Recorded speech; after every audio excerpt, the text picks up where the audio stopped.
Hello friends, कैसे हैं आप सब? बढ़िया। चलिए फ्रेंड्स, अभी हम नया टॉपिक शुरू करने जा रहे हैं। बहुत ही इंपॉर्टेंट टॉपिक है।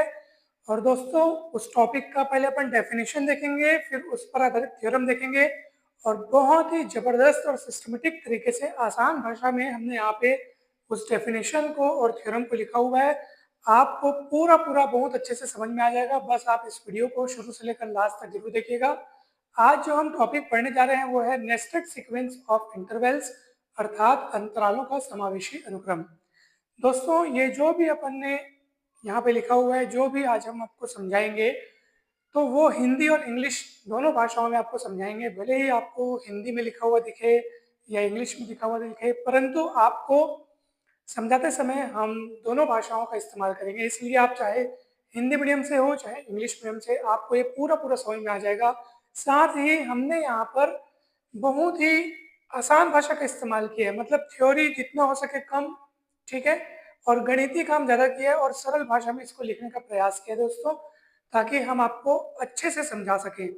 और कुछ जगह हमने यहाँ पे खाली छोड़ी है, ताकि समझाते समझाते हम यहाँ पर आपको लिखित में उस चीज़ को एग्जाम्पल लेकर के दिखाएंगे, ताकि आपको हर एक चीज़ बहुत अच्छे से समझ में आ जाए। थोड़ा भी अपने को रटने का काम नहीं करना है, हर एक चीज समझना है। तो चलिए दोस्तों, शुरू करते हैं। नेस्टेड सीक्वेंस ऑफ इंटरवल्स, अर्थात अंतरालों का समावेशी अनुक्रम। ठीक है दोस्तों, यहाँ पर आप देखिए कि समावेशी अनुक्रम मतलब कि ऐसा सीक्वेंस जिसमें हर अगला सदस्य जो है, ठीक है, हर अगला सदस्य जो है वो अपने पिछले सदस्य के भीतर समाहित हो। ठीक है, कैसे? चलिए देखते हैं। देखिए, यहाँ पर ये अंतरालों का अनुक्रम है, जहाँ यहाँ पे एन जो आपको दिख रहा है वो नेचुरल नंबर है। ठीक है, यानी I1, I2, I3 इस टाइप के मेंबर्स होंगे इस सीक्वेंस में। तो ये जो सीक्वेंस है वो नेस्टेड कहलाता है, अर्थात समावेशी कहलाता है, नेस्टेड सीक्वेंस कहलाता है यदि यह इंक्लूजन अर्थात समावेशन की निम्नलिखित श्रृंखला हो। ठीक है, इंक्लूजन, इंक्लूड होना, यानी उस सीक्वेंस का हर अगला मेंबर अपने जस्ट पहले मेंबर के अंदर इंक्लूड होगा, और उसका पहला वाला उसके पहले के अंदर इंक्लूड है। यानी कि उस सीक्वेंस का हर मेंबर जो है अपने पहले के सभी मेंबर्स के अंदर इंक्लूड होगा। अब आप कहेंगे सर इसको कैसे, थोड़ा डायग्राम से समझते हैं। तो जी हाँ दोस्तों, डायग्राम से हम लोग समझते हैं, बहुत मजा आ जाएगा, बहुत ईजी है। ठीक है, तो डायग्राम मतलब आपको मैं यहाँ पर पूरा अच्छे से समझा करके दिखाऊंगा जब अपन उदाहरण लेंगे तब। फिलहाल आप ये देखो कि ये वाली जो यहाँ पे श्रृंखला है, उन सीक्वेंस के लिए ये वाली श्रृंखला होनी चाहिए इंक्लूजन की। ठीक है, तो यदि इंक्लूजन अर्थात समावेशन की निम्नलिखित श्रृंखला हो, देखो I1 जो कि अपने भीतर I2 को रखता है, I2 जो कि अपने भीतर I3 को रखता है, I3 जो कि अपने भीतर किसको रखता है, I4 को रखता है, और इसी तरीके से ये पैटर्न चलता रहे, तो इस तरह की सीक्वेंस को हम लोग कहते हैं नेस्टेड सीक्वेंस ऑफ इंटरवल्स। ठीक है दोस्तों, चलिए उदाहरण के लिए सबसे सरल और सबसे जबरदस्त बढ़िया उदाहरण यहाँ पे लिया हुआ है हमने। इंटरवल यहाँ पे लिया हुआ है I n = 0 to 1/n, और ये एक तरह से सीक्वेंस है क्योंकि n बिलोंग्स टू n है, तो n की वैल्यू आप 1 2 3 4 5 ऐसे रखते जाओगे तो आपको n की हर वैल्यू है ना भाई, हर नेचुरल नंबर के लिए आपको यहाँ पे एक नंबर मिलेगा। और हमने लिखा है कि तब for all n belongs to n, I n अपने भीतर किसको रखेगा, IN+1 को रखेगा। कैसे? चलिए देखते हैं।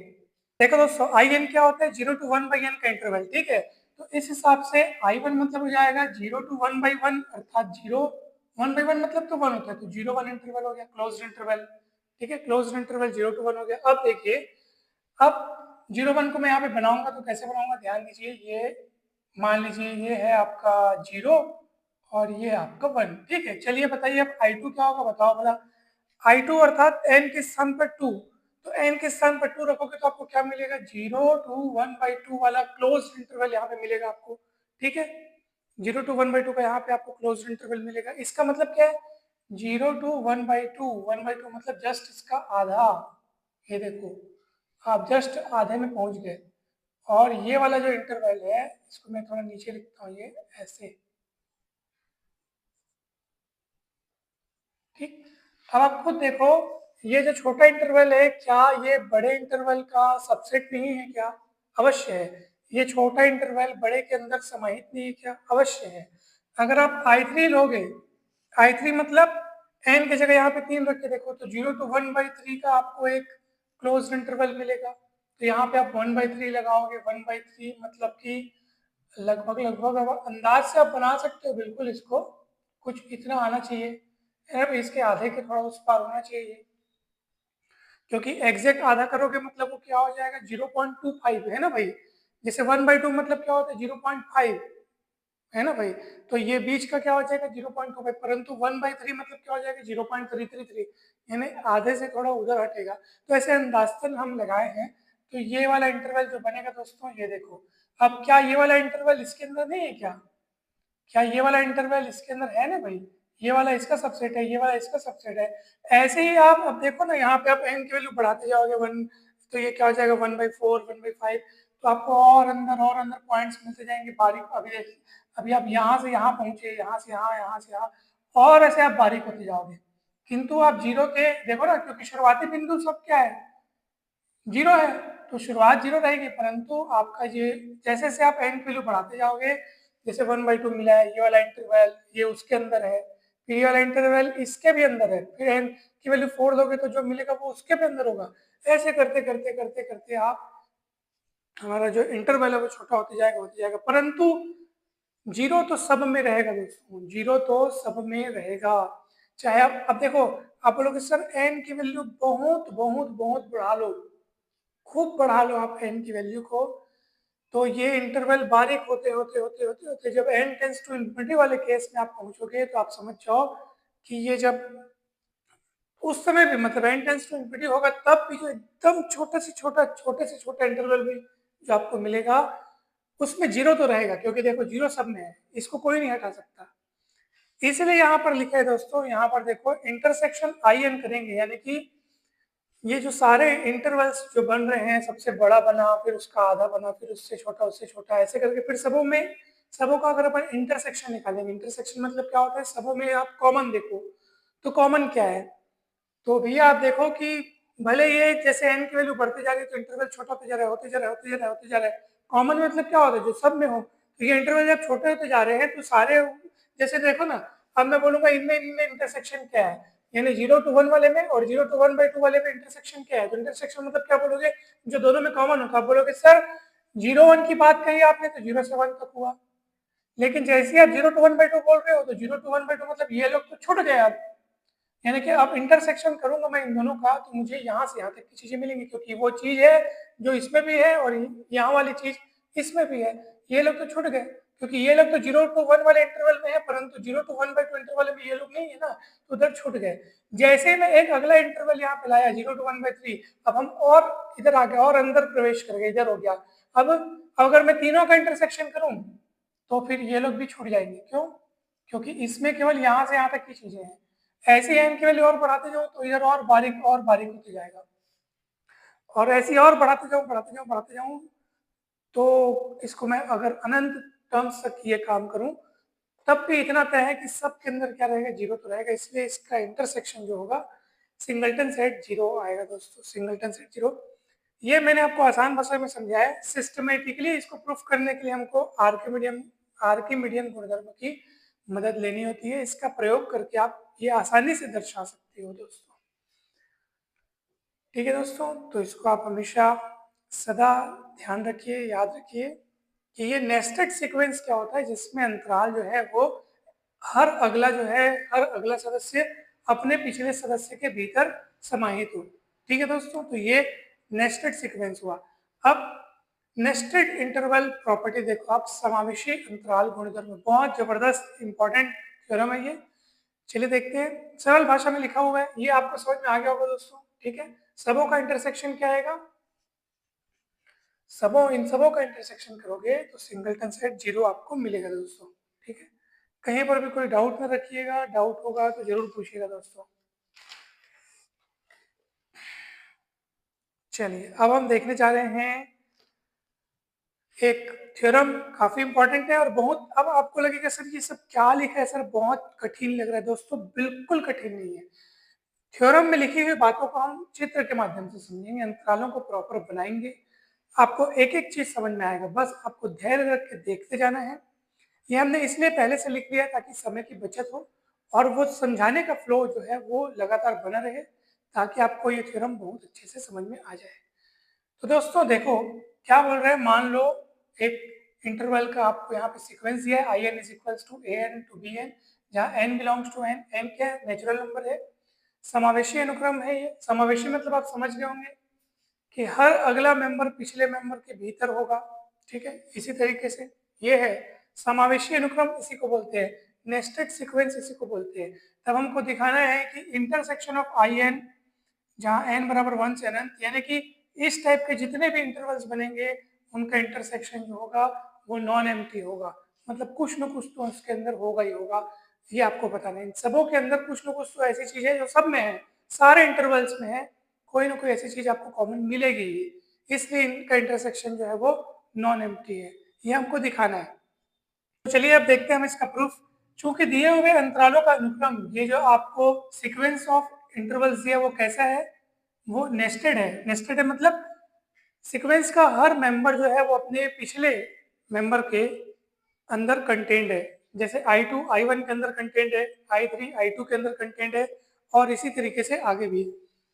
इसलिए यहाँ पे इस सीक्वेंस का सबसे बड़ा मेंबर कौन होगा, जो आपको n की वैल्यू 1 रखने पर मिलेगा, क्योंकि हर अगले तो उसके अंदर फिर समाहित होते जाते हैं, इसलिए सबसे बड़ा मेंबर हम बना रहे हैं, ठीक है। ध्यान दीजिएगा, सबसे बड़ा मेंबर आपको मिलेगा कौन, जो आपको n की वैल्यू 1 रखने पर मिलेगा, अर्थात A1 B1। ठीक है दोस्तों, अब ध्यान से देखिएगा। अब जैसे आप n की वैल्यू 2 सोचोगे तो A2 B2 मिलेगा, वो आपको इसके भीतर मिलेगा A2 B2, ठीक है। मान लो ये A2 B2 हो गया। फिर आपको A3 B3 मिलेगा, तो ये A3 B3 हो गया। यानी कि जैसे जैसे आप n की वैल्यू यहाँ बढ़ाते जाओगे, जो भी मेंबर्स आपको मिलते जाएंगे वो उसके भीतर मिलते जाएंगे आपको, ये A3 B3 हो गया। ठीक इस तरीके से आप चलते चलते, मान लो कोई आपने बीच में कोई मेंबर लिया AN BN, तो ऑब्वियस सी बात है कि आप कोई भी मेंबर ले लो, 15वां 17वां 32वां 50वां, जो लेना है वो ले लो। इतना तो तय है कि वो इस इंटरवल जो सबसे बड़ा है A1 B1 के अंदर रहेंगे, उसी को लिखा है हमने कि भाई आप कोई भी आप इंटरवल ले लो n की किसी भी वैल्यू के लिए, इंटरवल AN BN जो है वो सबसेट ऑफ A1 B1, क्योंकि सबसे बड़ा मेंबर तो वही होगा जो n की वैल्यू 1 रखने से, अर्थात इंटरवल A1 to B1, यही आपको सबसे बड़ा मेंबर मिलेगा। और इसीलिए हमने लिखा है कि ये इसका सबसेट होगा for all n belongs to n, क्योंकि बाकी सब तो उससे छोटे हैं, और वो उसको खुद को भी उसका सबसेट, मतलब इंटरवल A1 B1 को इंटरवल A1 B1 का सबसेट आप बोल सकते हो, इसलिए जो लिखा है वो तो सही लिखा है, for all n belongs to n। और n की वैल्यू 1 के अलावा अगर बाकी वैल्यूज के लिए देखें, A2 B2 देखें, A3 B3 देखें, तब तो ये इस इंटरवल के भीतर है ही है, आपको दिख रहा है, देखो ये।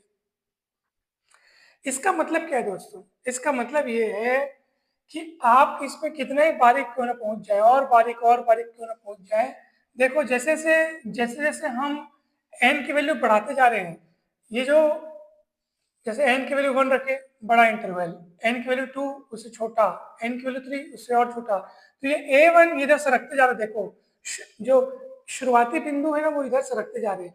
पहले इंटरवल का पहले जो फर्स्ट इंटरवल है उसका एंड पॉइंट A1 B1, जिसमें से A1 ये है, B1 उधर है। फिर अगले इंटरवल का एंड पॉइंट A2 B2, अब A2 थोड़ा इधर सरक गया, B2 थोड़ा इधर सरक रहा है, मतलब अगर अपन A वाले को देखें तो वो इधर सरकते जा रहे हैं, A1 A2 A3, दिख रहा है आपको, इधर सरक रहा है, A1 A2 A3 A4 उधर और सरकेगा, AN। तो दोस्तों इस तरह से आप कितने भी इंटरवल्स ले लो, आप जैसे जैसे जैसे जैसे और ये जो इंटरवल्स छोटे होते जाएंगे, कितने ही छोटे क्यों ना हो जाए और कितना ही बारीक क्यों ना हो जाए, जैसे मान लीजिए मैं nवें सदस्य की बात कर रहा हूँ AN, तो हर हाल में ये जो nवां नंबर का इंटरवल है उसका ये जो फर्स्ट यानी कि फर्स्ट एंड पॉइंट है, यूँ कहिए कि लेफ्ट वाला एंड पॉइंट यानी कि AN, फर्स्ट एंड पॉइंट बोलने का मतलब ये है, जैसे ये nवें नंबर का इंटरवल ले लिया AN BN, तो इसको मैं फर्स्ट, इसको सेकंड बोलो, या आप यूँ कहिए इसका left and point, right and point मतलब अंत बिंदु। तो ये जो बिंदु है ना वो अंतराल के अंत बिंदु कहलाते हैं, या अंत बिंदु या अंतिम बिंदु कहलाते हैं। इधर लेफ्ट वाला और राइट वाला। तो सीधी सी बात है कि आप चाहो एन की वैल्यू कितनी ही क्यों ना बढ़ा लो, और आप ऐसे बारीक बारीक बारीक बारीक कितने ही इंटरवल्स कितने ही बारीक तक क्यों ना पहुंच जाओ, जो इसका ये वाला जो लेफ्ट एंड पॉइंट है ना, वो हर हाल में यानी ए एन जो है हर हाल में बी वन से तो छोटा होगा ही होगा, इतना तो तय है। ठीक है दोस्तों, अब सुनिए, अब हम आपको ये बतलाने जा रहे हैं कि अब सीधी सी बात है कि कितने भी आप इंटरवल्स ले लो, उनके जो लेफ्ट एंड पॉइंट है यानी कि बायां जो उसका अंत बिंदु है एन, वो हर हाल में बी वन से छोटा या बराबर होगा। यानी कि इस टाइप के अगर अपन सीक्वेंस बनाएंगे A one A two A three A उन सबों के लिए, तो ये बी वन किसका काम कर रहा है, बी वन एक अपर बाउंड का काम कर रहा है। ठीक है, और ऐसी स्थिति में ये जो सीक्वेंस है, ये सीक्वेंस किन की है, सभी अंतरालों के लेफ्ट लेफ्ट वाले अंत्य बिंदुओं की, यानी A1, A2, A3, A4 उन सबों की सीक्वेंस है। और साफ साफ पता चल गया कि ये एक non empty bounded above set है। बाउंडेड एबव इसलिए क्योंकि इनका अपर बाउंड हमें मिल रहा है। इनका अपर बाउंड कौन है, B1 है दोस्तों। आखिर B1 तो अंतिम छोर है ना भाई, सारे जितने होंगे आखिर वो B1 से छोटे बराबर तो है ही ना, B1 से बड़ा तो मिल ही नहीं सकता ना, क्योंकि A1 B1 सबसे बड़ा अंतराल था, बाकी अंतराल दूसरे और उसके भीतर हमको मिल रहे हैं। तो हम ये आसानी से कह सकते हैं कि B1 से सारे के सारे जो पॉइंट्स हैं इस सीक्वेंस के जो पॉइंट्स हैं वो B1 से छोटे या बराबर होंगे। तो ये बाउंडेड एबव सेट हो गया। अब कंप्लीटनेस प्रॉपर्टी क्या कहता है, हर नॉन एम्प्टी सेट जो कि अगर बाउंडेड एबव है तो निश्चित रूप से अपना सुप्रीमम रखेगा, उसके सुप्रीमम का अस्तित्व R में अवश्य होगा। तो मान लो कैपिटल के जो है इस सीक्वेंस का क्या है सुप्रीमम, किस सीक्वेंस का, ये देखो ये A1 A2 A3 एन, इस सीक्वेंस का क्या है सुप्रीमम है। सुप्रीमम होने के नाते उस सीक्वेंस के सारे मेंबर्स उससे छोटे या बराबर रहेंगे। तो an is less than equal to k for all n belongs to n। दोस्तों अब हम यहाँ पे एक दावा कर रहे हैं, हम ये दावा कर रहे हैं कि जितने भी इंटरवल्स हैं उनके राइट राइट वाले एंड पॉइंट्स यानी कि B1 B2 B3 B4 ये सब, तो ये सब लोग जो है ना ये उस k से बड़े या बराबर है। या यूं कहिए कि k जो है जो इस सीक्वेंस के लिए एक सुप्रीमम का काम कर रहा है, ये bn सीक्वेंस के लिए एक, आप देख सकते हैं कि k की वैल्यू bn से हमेशा छोटी या बराबर है। यानी उन उस वाले सीक्वेंस के लिए, यानी कौन C sequence, B1 B2 B3, ये अगर आप सीक्वेंस बनाते हो तो उस सीक्वेंस के लिए ये एक लोअर बाउंड का काम कर रहे हैं दोस्तों, जो इसके लिए अपर बाउंड का काम कर रहे हैं वो उसके लिए लोअर बाउंड का काम कर रहे हैं। तो कैसे, चलिए ये हमारा दावा है, ये हम देखेंगे, अभी देखना आप कैसे, बहुत मजा आ जाएगा। तो यहाँ पे दो केस पढ़ रहे हैं दोस्तों हम लोग, ठीक है। पहला केस क्या है, यदि n इज लेस देन और इक्वल्स टू m, यानी n क्या है, m से छोटा या बराबर है, इसका मतलब ये हुआ कि m जो है वो n से छोटा नहीं है। आप ऐसा समझ सकते हैं, या यूं समझ सकते हैं कि n m से बड़ा नहीं है। बड़ा नहीं है इसका मतलब n m से छोटा या बराबर है, यानी m की वैल्यू n से बड़ी भी हो सकती है बराबर भी हो सकती है। मतलब कुल मिला के आप समझ जाओ कि am bm वाला अगर मैं इंटरवल बनाऊंगा तो वो इस am bn वाले इंटरवल के बाहर नहीं निकलेगा, या तो उतना ही रहेगा या तो उसके अंदर रहेगा।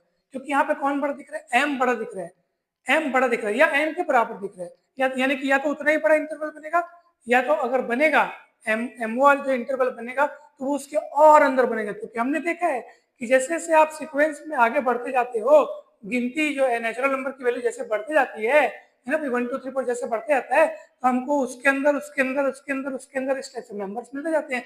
तो अगर m की वैल्यू बड़ी होगी n से, तो जो mवा नंबर का इंटरवल मिलेगा वो तो nवे नंबर के इंटरवल के भी अंदर होगा ना सर। अगर मान लो n की वैल्यू m के बराबर हो जाती है तब वो उतना ही मिलेगा, वही वाला इंटरवल nवा mवा वही होगा। परंतु अगर m बड़ा है तो वो उसके अंदर मिलेगा, तो ये अंदर मिला है देखो दोस्तों। और ऐसी स्थिति में आप खुद देख लो क्या रिलेशन है, कौन कहाँ किधर किधर है। देखो am is less then bm, आपको दिख रहा है, ये लेस देन इक्वल्स टू आप बोल सकते हो, ठीक है। am is less than equals to bm और bm is less than equals to bn दोस्तों, इस चीज को आप ध्यान दो। क्योंकि देखो यहाँ पे n की value less than equals to m भी है ना, मतलब अगर वो उतना ही हो गया तो bm और bn फिर सेम हो जाएगा। अगर n और m अगर बराबर हो गए तो bm और bn सेम हो जाएगा ना सर, इसलिए हम ऐसा कह रहे हैं दोस्तों, ठीक है। इसको आप ध्यान रखिएगा। परंतु अगर आप कहेंगे कि सर ये इस इंटरवल में तो am bm से स्ट्रिक्टली छोटा है ना सर, तभी तो वो इंटरवल बना है ना, एक ही पॉइंट रहेगा तो कैसे इंटरवल बनेगा। तो ठीक है ना दोस्तों, क्या दिक्कत है, ये इससे स्ट्रिक्टली छोटा है, परंतु कोई चीज अगर किसी से स्ट्रिक्टली छोटा हो तो आप उसको इस तरह से भी तो लिख सकते हैं ना, क्या दिक्कत है, ऐसा भी आप लिख सकते हो। क्या ये दोनों बातों में से एक बात यहाँ वाली नहीं है, क्या है, छोटा है बराबर है, हाँ तो हम ऐसा लिख सकते हैं, तो ये आपको मिलना चाहिए दोस्तों। और देख लो यहाँ से भी पता चल रहा है कि यहाँ पे n is less than equals to m वाले केस में आई एन अपने भीतर आई एम वाले को रखे हुए है, ठीक है, या उसके बराबर हो सकता है, लेकिन मतलब लेस देन इक्वल्स टू मतलब या तो उसके बराबर या तो उससे छोटा, इस टाइप से, ठीक है। चलिए अब बात करते हैं अपन दूसरे केस की। यदि m is strictly less than n, ठीक है, m is strictly less than n मतलब यहाँ पे अब कौन बड़ा हुआ, अब n बड़ा हुआ है ना भाई, n बड़ा है और m छोटा है, यानी कि अब इसका फोटो कैसे बनेगा, अब ये इधर ना बन करके अब ये कैसे बनेगा दोस्तों बताऊं, अब ये ऐसे बनेगा, मान लो ये ऐसे, क्योंकि साफ साफ बोल रहा है ना भाई। अब यहाँ पे n बड़ा हो गया, यानी nवें नंबर वाला इंटरवल मोए वाले के भी क्या होगा, अंदर होगा दोस्तों, ये देखो ये तो लिखा भी है यहाँ पे।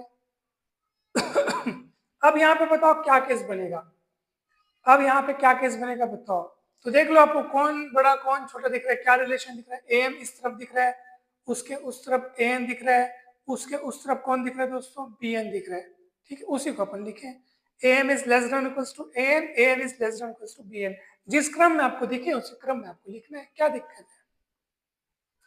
इसका मतलब अब दोस्तों केस वन और केस टू को कंबाइन करके देखो, इस केस में भी जैसे अपन ये वाला केस लिए चाहे ये वाला केस लिए, कुल मिला के आप देखो उस तरफ कौन दिख रहा है, यहाँ पे भी उस तरफ बी एन दिख रहा है, यहाँ पे भी केस वन में भी उस तरफ बी एन दिख रहा है, केस टू में भी उस तरफ बी एन दिख रहा है, ठीक है। इसका मतलब क्या है कि एक बार ए एम जो है वो less than to b m हुआ और अगले वाले केस में a M is less than to A n हुआ, परंतु कुल मिलाकर तो वो बी एन से छोटे बराबर हैं ही, यानी आप केस वन और टू को कंबाइन करके इस तरह से लिख सकते हो कि a M is less than to B n for all M belongs to N, यानी कि अगर अपन इसका सीक्वेंस देखें सेट ए एम जहाँ एम बिलोंग्स टू एन है, तो इस प्रकार इस सेट का जो अपर बाउंड है वो बी एन हो गया, क्योंकि बी एन इस सीक्वेंस के सारे मेंबर्स से बड़ा या बराबर है। देख लो दोस्तों केस वन का रिजल्ट ये वाला था, केस टू का रिजल्ट ये वाला है, आप खुद फोटो में भी देख लो, फोटो में भी देख लो, कुल मिलाकर के आखिर बी एन की इधर ही गए लोग, आप देख लो यहाँ पे भी वही था, यहाँ पे भी वही है, देखो इस तरफ इधर भी बी एन इधर भी बी एन, और इधर ये वाले केस में केस फर्स्ट में a M is less than equals to b m, अगले केस में a M is less than equals to A n, परंतु उससे बड़ा वाला तो आप देख लो उस पर तो बी एन है ही है, इसका मतलब केस वन और टू को कंबाइन करेंगे तो आपको मिलेगा A M is less than equals to B N दोस्तों, for all M belongs to N, यानी बी एन इसके लिए क्या है, एक अपर बाउंड का काम कर रहा है। लेकिन यही सीक्वेंस तो हमने इसका सुप्रीमम कितना माना था दोस्तों, के को माना था। आप ऐसे कंफ्यूज ना होइएगा सर, आप यहाँ पे तो ए एन सीक्वेंस को लिखे हो जहाँ एन बिलोंग्स टू एन, यहाँ पे आप ए एम लिखे हो, आखिर भैया जो चीज लिखी आखिर वो तो नेचुरल नंबर के सेट में बिलोंग करती है ना, तो सीक्वेंस वही है, एम और एन को लेकर आप कंफ्यूज ना होइए, वही चीज है, ये भी वही है ये भी वही है, आखिर यहाँ क्या लिखा है, एन कौन है, नेचुरल नंबर है, मतलब नेचुरल नंबर्स के साथ आप गिनती चलाओगे तो A one A two A three इसी प्रकार आगे मिलेंगे, यहाँ पे एम कौन है, नेचुरल नंबर, आखिर आप एम की वैल्यू वन टू थ्री वही चीज मिलेगा, और उसी सेट का आपने सुप्रीमम यहाँ पे के माना हुआ था, और जबकि यहाँ पे क्या लिख रहे हैं बी अपर बाउंड है, तो हमेशा याद रखना अपर बाउंड जो है और ये क्या है सुप्रीमम, तो सुप्रीमम सदैव के यहाँ पे सुप्रीमम है तो सुप्रीमम सदैव अन्य अपर बाउंड से क्या होता है, छोटा होता है, इसलिए अपन ये लिखे, ठीक है। मतलब किसी भी सीक्वेंस के जो जितने भी अपर बाउंड्स हैं ना, तो जितने भी अपर बाउंड्स हैं उनमें से सबसे छोटा जो लीस्ट अपर बाउंड होता है उसी को अपन सुप्रीमम बोलते हैं, इसलिए अपन सुप्रीमम को ऑलवेज लेस देन और इक्वल्स टू बाकी जो अपर बाउंड्स है उसको अपन लिखते हैं, तो k is less than equals to p n, ठीक है, for all n belongs to n।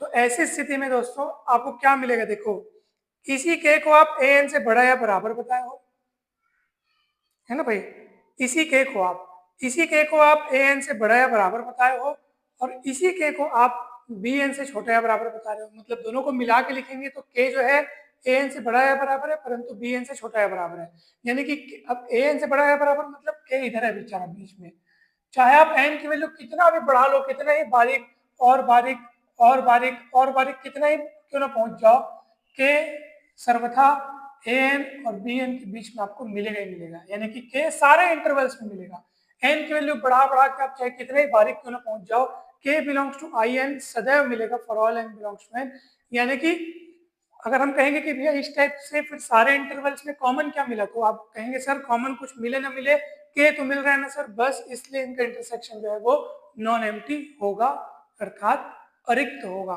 ठीक है दोस्तों, तो आप देखिए ये आपको बहुत अच्छे से समझ में आ गया होगा, कहीं पर भी कोई डाउट नहीं होगा। अगर होगा डाउट तो आप पूछ सकते हैं दोस्तों।